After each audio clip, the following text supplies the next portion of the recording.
Thank you, John. And thank you for everybody who's interested in the journal. So just as a recap of what John has said already today and yesterday, the journal is a no-fee open access journal. We're looking for all types of content. Basically, if you have any topic about publishing, it can connect to ethics. And as you've seen from today and yesterday, there are all sorts of different ways it connects that you might not have thought about before that.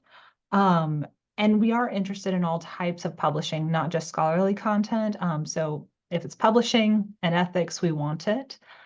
And let me get to the next slide. So one of the things that we're very proud of is that the journal is managed by the students in the GW Publishing program.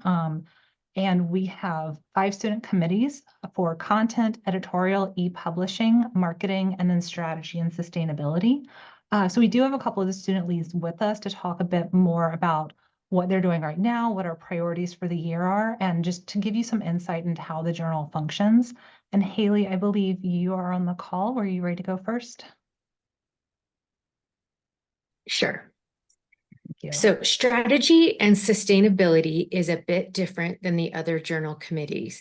We do not have a set list of tasks to perform in the publishing life cycle of the journal.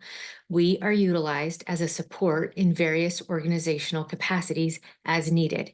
Our work can be completely different from year to year or even semester to semester. Our first priority for this academic year will be to create an issue production schedule template to be used each semester. This will include a framework for when articles should be accepted, copy edited, and formatted for Manifold. Marketing pieces and other recurring tasks will also be included in the schedule. The goal is to create a more seamless transition between committees each academic year as students graduate and new students enter the program.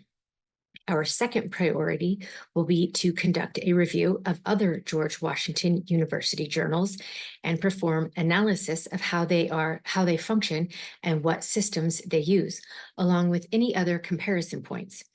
We are a relatively new organization, and the goal is to learn from their experiences and identify strategies to align with their best practices. Thank you. Awesome, thank you. And we also have Mikayla, who is our e-publishing lead. Would you like to say a couple things about what you're working on? Yeah, so e-publishing this year, our primary goal is to work more intricately with Manifold to see how we can enhance either the design or the user experience. I met recently with Brown University Digital Publications, and I'm hoping to learn a little bit more about how they've used Manifold for some of their internal publications at Brown.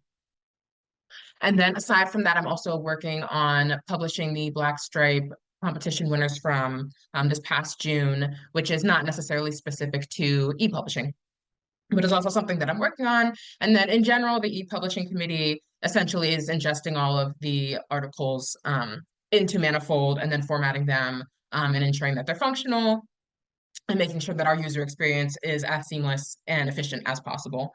So yeah, thank you. Thank you. And John, Cady posted the link to the journal in the chat.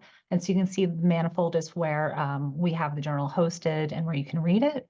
And Cady was a bit of a last minute addition to the presentation because the others planning to talk weren't able to make it due to the hurricane. But Cady, do you just want to say a quick thing about editorial?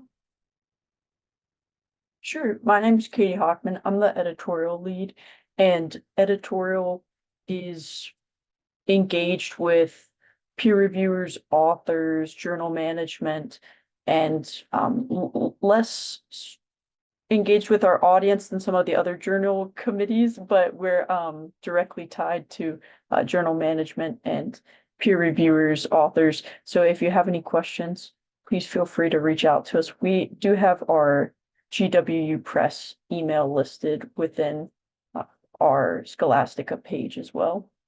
But definitely looking for articles, looking for peer reviewers. Very excited to have all the energy that we can behind this season's submissions. Thank you. Thank you. So to echo that, as part of this, we do want to encourage you to submit. And again, if you're not sure if your topic's a good fit, please reach out to us, talk to us. But if you can connect publishing to ethics, then we want to see it. There's nothing that's too specific. The more like specific and concrete, like the better it even is. And one of the things too is that if you are a presenter in this conference, it does let you have more time to really expand your ideas. Because I know that some of the people who presented have said, oh, I could spend an entire day talking about this. And so just, you can have pages and pages of room for that content. And also, a lot of people in publishing are introverts, and a lot of people would just prefer to kind of write things out versus presenting.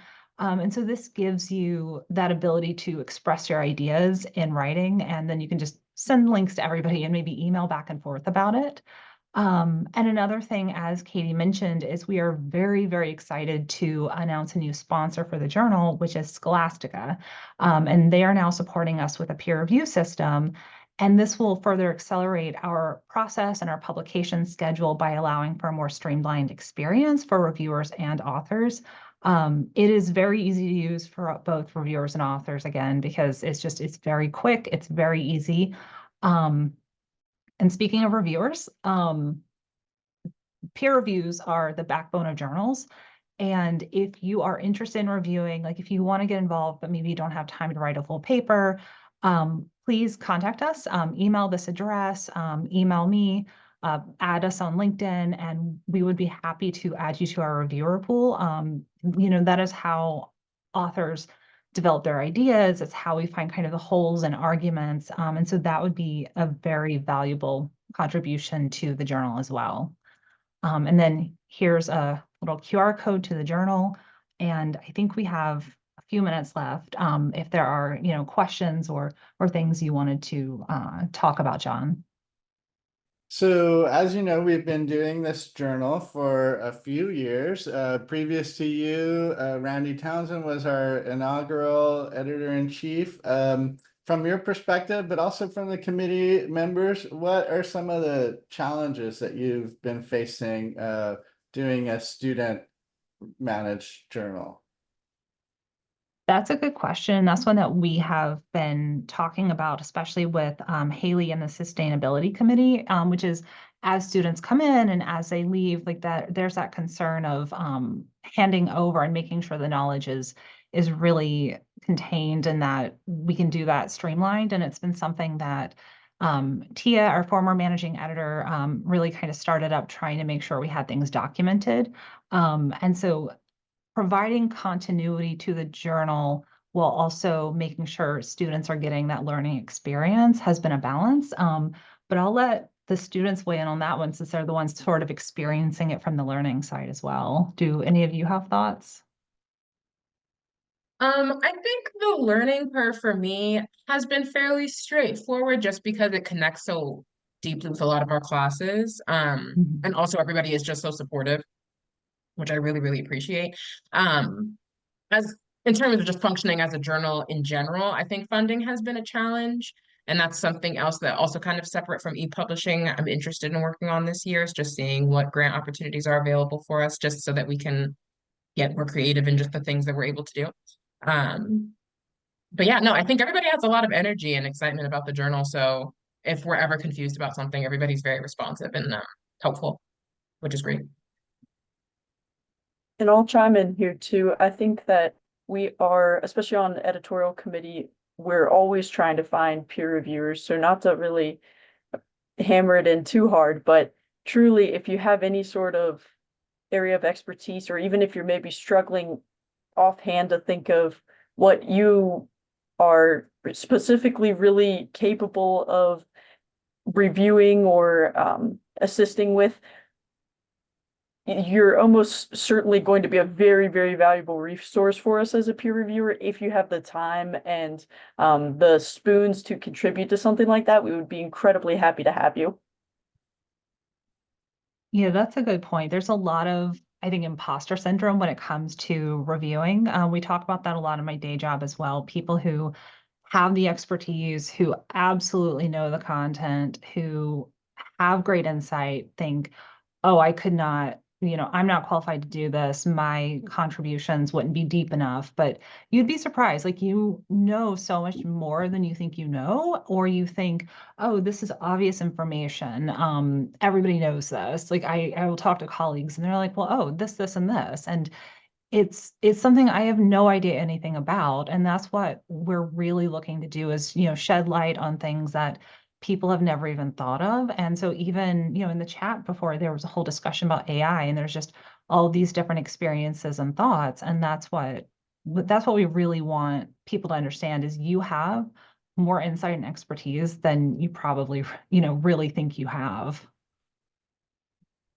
My committee needs members. So if there are any students listening that are interested, please contact Lois, contact Hind, who is our managing editor. We would love to have the help. So you saw, or I spoke about what we're doing. If you're interested in those priorities, we would love to have your input. And that was a strategy and sustainability, just for clarity. Yeah, but on that note, I will send out another call to students to get involved and send that sign up sheet. I'll just close here on this part. One of my goals in launching this journal to begin with is to it's a really good part of our program. It aligns with this conference. It aligns with our capstone course, which everyone takes on ethics in publishing. And it really, I have seen how it really gives students experience that they can leverage in interviews and get jobs. It's been helpful for many of you in getting your first position in the industry. And then, of course, being a forum to publish those capstone projects, but it's also been a goal all along to publish other work. So I invite everybody, as Lois did, to submit a paper to the journal, and in particular, our panelists for this conference should submit their work. And I'm really proud of all that you've accomplished, and I believe you have volume 4 coming out pretty soon, I think.